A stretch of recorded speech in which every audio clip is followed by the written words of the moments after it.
Hello, আসসালামু আলাইকুম। খালু কিরা দিল ভাই, সকালতে ভাত মাত কিছু খাইনি, ওই বাড়ি যাচ্ছি। হ্যাঁ দিল ভাই, আর এর মধ্যে ভাত খাওয়া কোনটা আসলো?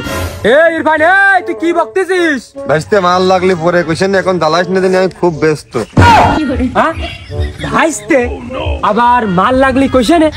ওরে বাবা বাবা বাবা, আমার ছেলে 2 দিন অফিস করতে পারলো না।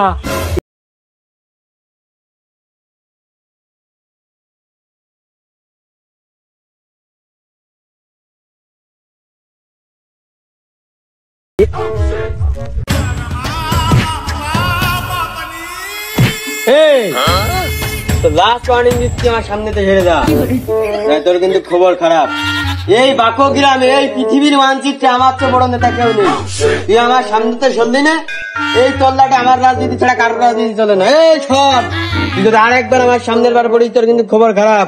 এই তল্লাটে রাজনীতি করতে হলে আমার সাথে করবি। তুই সত্যি পারলি না? সর, এই মানে সরে যা, ভালো বুঝে তুই সরে যা, তুই সরে যা, আমার সামনে তাকে মারবানি। এমনি তোর কি হয়ে আছে? তুই এরকম করে ভুল বকতেছিস কে?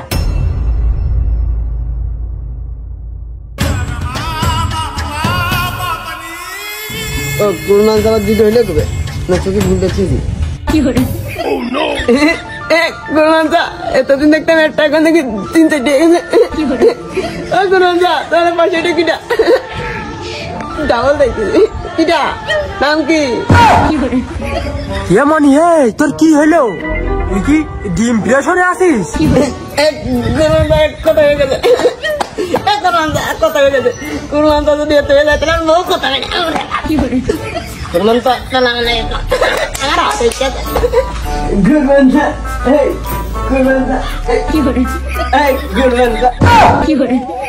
এর কি হলো? এর কি ভুল টুল বাইতেছ না? এর কি হলো? কুরবান চাই যে আমি হেনে, ও আশপাশ দিয়ে হেন সাপ করে বেড়াচ্ছে। এ কি জেন ভূত দেখলো নাকি? একটা কথা কহ, হনে আবার কোন কুরবান চা? তা কি কবি? তাহলে কহ একটা বিড়ি দাও। আর তুই 3 কেন কে? তাহলে তো বহুত মানে 3 কেন দাও, একটা বিড়ি দাও। এ তো আমার সুবিধা ঠেকতেছ না। এরা অরিজিনালে আস্তার ভাব হয়েছে। বেশিক্ষণ থাকতিস নি, বেশিক্ষণ থাকলে বিপদ। আমি কাইটে পড়ি। বিড়ি দাও, বিড়ি দিবা? তাহলে ভাত দাও, কইটা খাবো, তোমাকে বাড়ি যাবো, ভাত খাবো তোমার মোর হাতে। এই বাজাজ প্লাটিনা তো দেওয়া হলো কোম্পানির পোষার স্বার্থে, যাতে তুই 6-7 জন মাল খাওয়ার পরেও তুই গাড়িতে নিয়ে চড়ে বেড়াতে পারিস, আর কোম্পানির পোষাটা যেন ঠিকভাবে করতে পারিস, এবং তেল যেন কম খাই। আর ভাই সেনাই হইলো, কিন্তু মালের তো প্রোডাকশন ভাই বাড়াতে হবে। ওরে বাবা বাবা, যে কায়দায় সরাই দিছি মানুষের মোদি, আমি তো ফোন রিসিভ করতে করতে মরে গেলাম। মানে ওটার কাছে কি এখন, কিন্তু মালতে তো নেই, ডেলিভারি কি করে দেবো ভাই? দাঁড়া, কাশেম রয়েছে, কাশেমের কাছে ফোন দিলে। দাঁড়া। হ্যালো কাশেম, আমি তো ট্রাকের পারে মাল মাছ বলে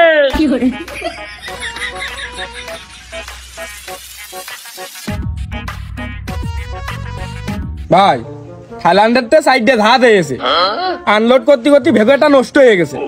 আবার ভেকুয়ারটা নতুনটা লাগাই থয়েছি, আর আমি এক ট্রাক নিয়ে আইছি, ওই গোডাউনই আনলোড হচ্ছে। তাহলে থাইল্যান্ডের সাইডে জাহাজ আনলোড চলতেছে, নতুন ভেকু লাগাইছিস, আগেরটা নষ্ট হয়ে গেছে। আর যে মায়ানমারের যে 3 জাহাজ আসার কথা ছিল, কালো তামুক, ওর কি খবর? ও ভাই কালকে ওই লাগাত সন্ধ্যে, আর ওই বন্দরে ট্রাক লাগানো রয়েছে, আসলে আনলোড হয়ে যাবে। আচ্ছা আচ্ছা, খুবই খুশি হলাম, ভালো কথা শুনাইছিস। তা করছিস যে 1 ট্রাক মাল নিয়ে আসলি, তা মালের 60টা কিলোমিটার যাচাই করতে হবে না, তা 1 বিড়ি আনিছিস? ভাই ওই টেস্ট করার জন্য কিচ্ছু আনিস।